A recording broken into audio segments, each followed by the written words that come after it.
Hey there, my name is Bernadette Smith. Welcome to 5 Things in 15 Minutes, my weekly show where I bring good vibes to DEI. That is good vibes to diversity, equity, and inclusion with a little dash of corporate social responsibility. What I've found is that there are lots of news stories about what's going wrong in the world and lots of negative data, but there are also a lot of things going right. That's what I like to focus on. I search for DEI stories that we can be inspired by and learn from. My hope is to inspire you to experiment with some of these inclusive actions and policies within your own organization to help you build a more inclusive world. In this week's episode, I'm joined by Nancy Harris, founder of Restart Consulting. This week, our conversation is about North Face's fight for drag queens and LGBTQ plus people, another state passing the Crown Act, and more. Let's get started. Nancy, will you please introduce yourself?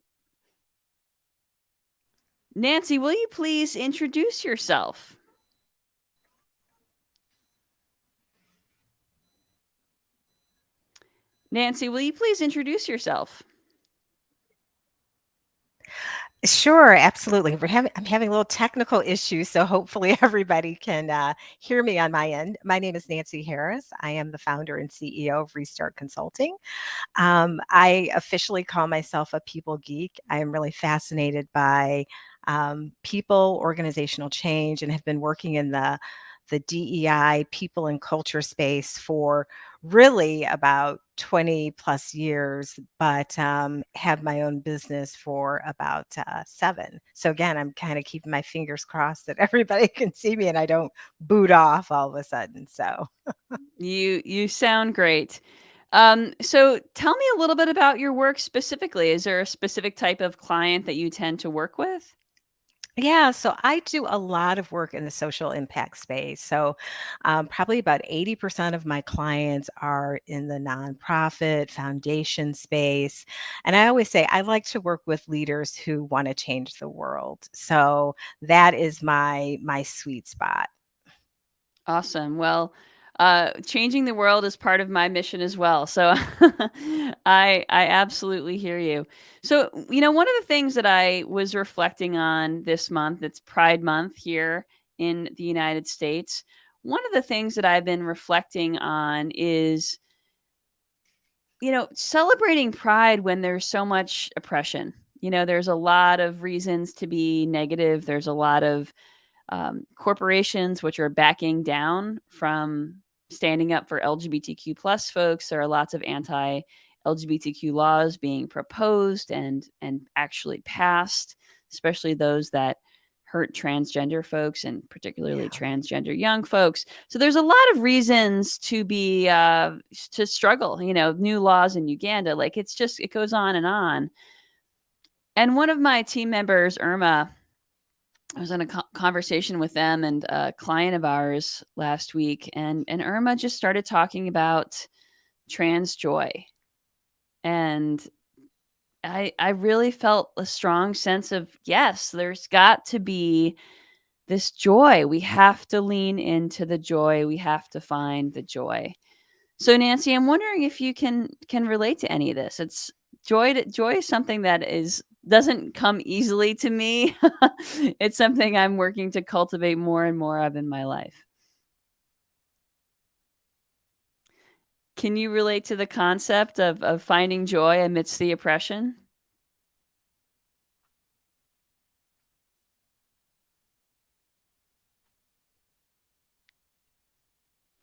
Hey Nancy, can you hear me?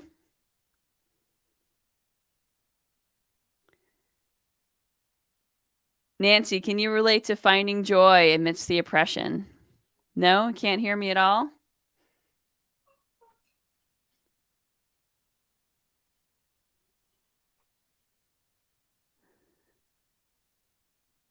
Uh-oh. I'm not sure what to do here, folks.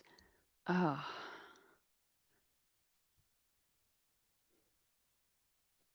For those of you watching on LinkedIn or YouTube, hang on for a second and hopefully we'll get Nancy back. Matthew, you're going to have some edits. of today's episode.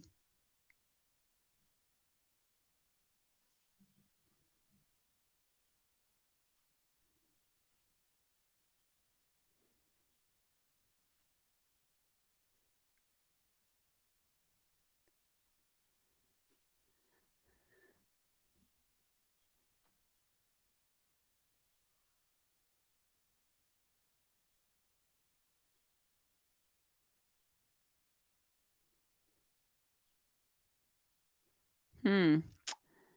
Doesn't look like we're getting Nancy back. Um, this is a mystery.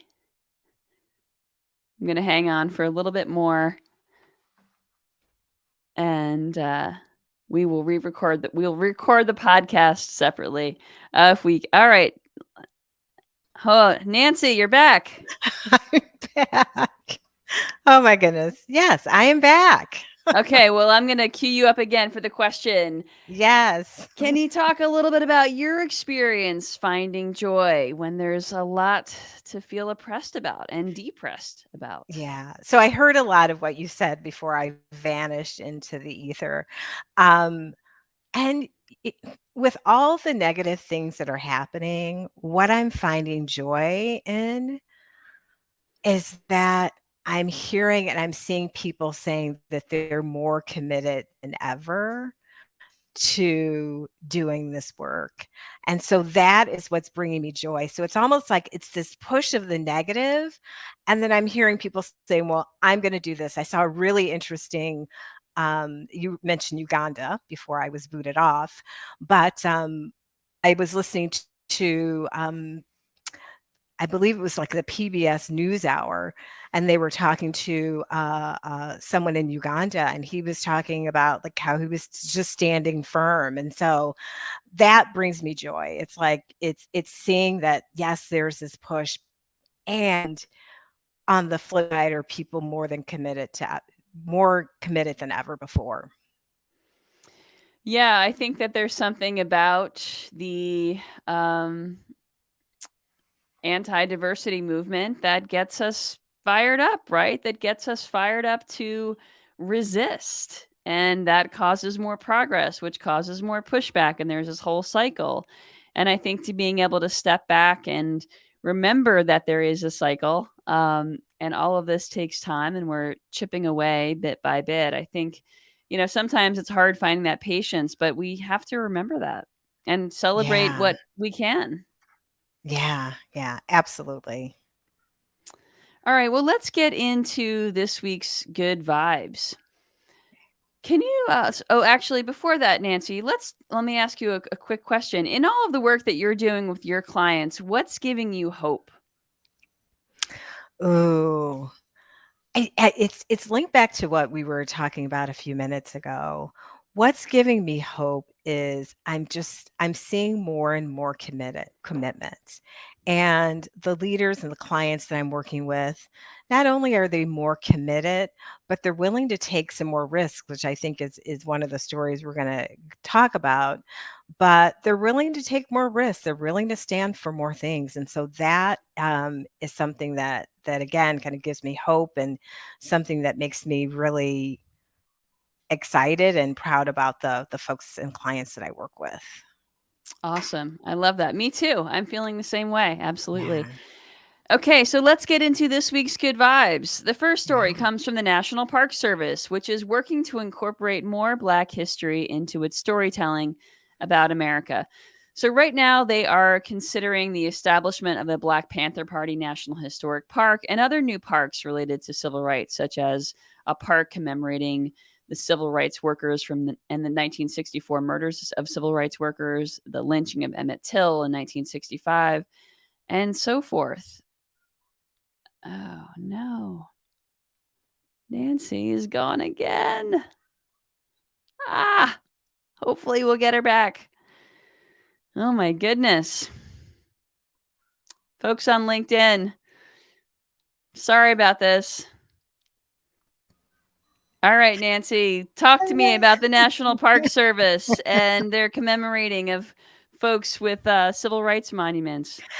I read that article and I was thrilled to see that because, and what made me excited about it, yes, I would say probably long overdue. And I'm glad that it's happening. And I think that it's an excellent way to weave and integrate history in other ways, right? So as we talked about before, there's this kind of anti-DEI, push and critical race, and we don't want to be teaching our history in schools in some particular areas of the US. So to me, I thought this is beautiful because it just shows like you cannot erase history. And so what an amazing opportunity to be able to have and demonstrate history in the national park so people can hear and learn everywhere. So I was thrilled to read that. Me too. All right, great. Well, the next story comes from the North Face, which is fighting back against the backlash they've received from conservatives because of their partnership with the drag queen Patagonia to promote their Summer of Pride event.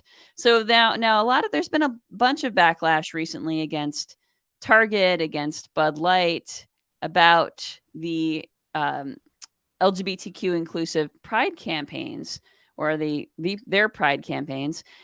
And unlike the other companies that have faced the backlash and have sort of backed down, the North Face is standing by their partner. They're expressing support, and it's really showing that they're not backing down from the backlash. And I think we need to see more and more companies saying, you know what, it's a game that's being played by these let's call them anti-diversity folks, and we're not just succumbing to that pressure.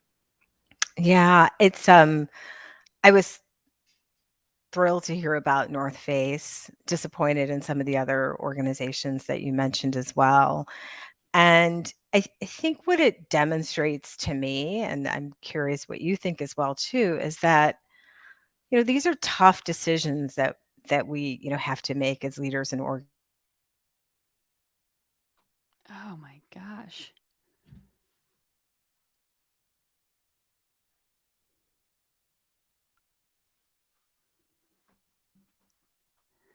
we lost her again. Oh no,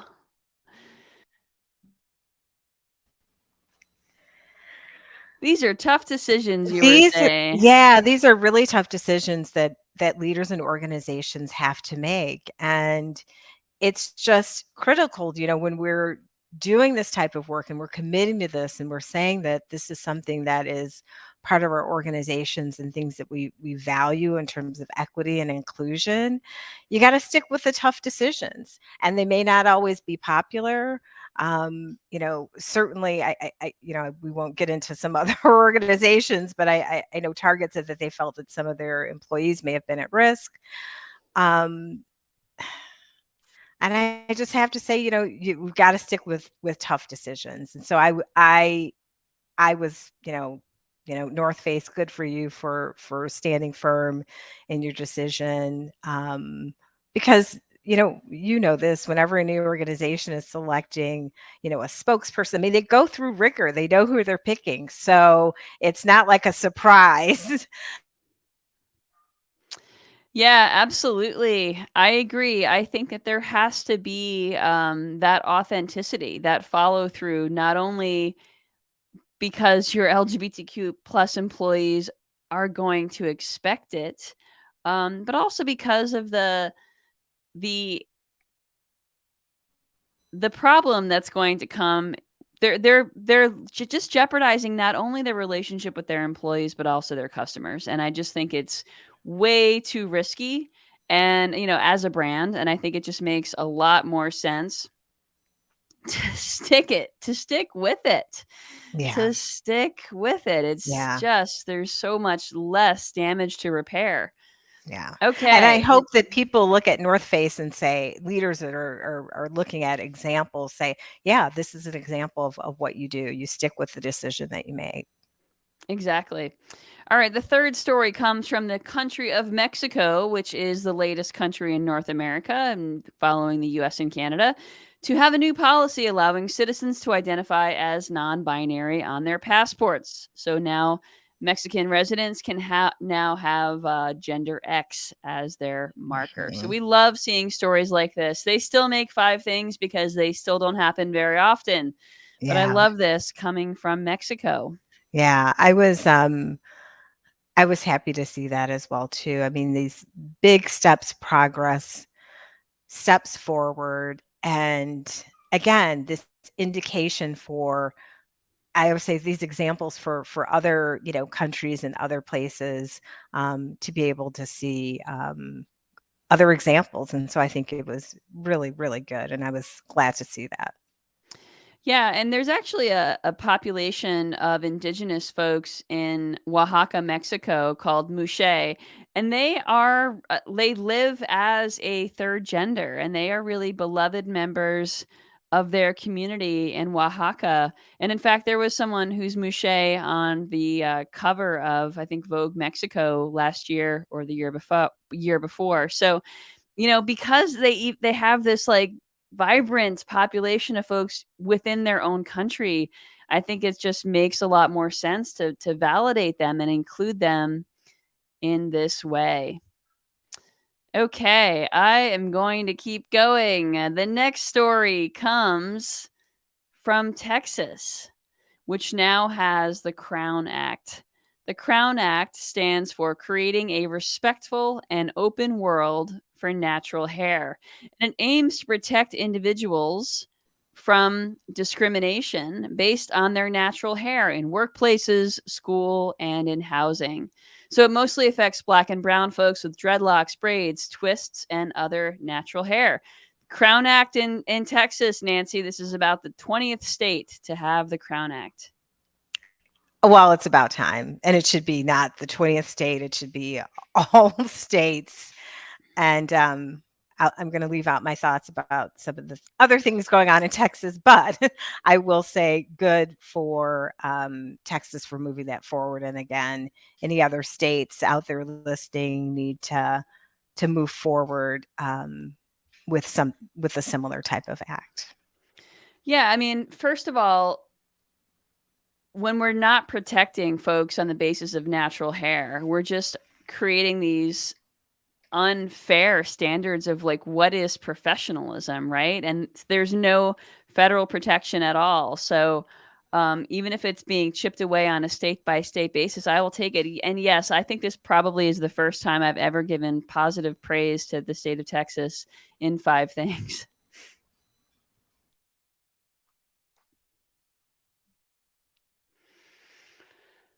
Hmm. Okay, we lost Nancy again. I am going to invite her to share more about the Crown Act. Nancy, tell me a little bit more about why this Crown Act means something.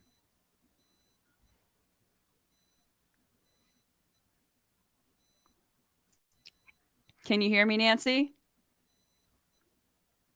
No?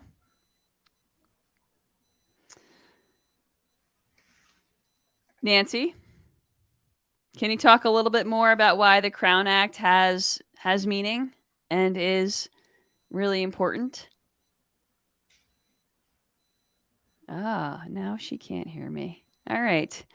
Well, I am going to keep going with the end of the show. And then what we're going to do, Nancy, is we're going to record your answers separately. And then we'll have it all edited together. So the last story is coming from Chick-fil-A, which has never been on Five Things. So it also received conservative backlash. And they received conservative backlash because people realized the company, Chick-fil-A, had recently hired a vice president of DEI.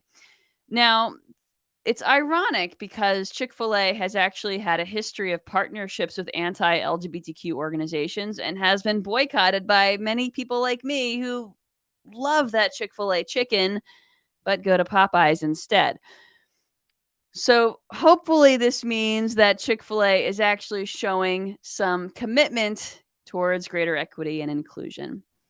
Nancy, tell us more about tell us what you think about the Chick-fil-A story. Give me your honest opinion.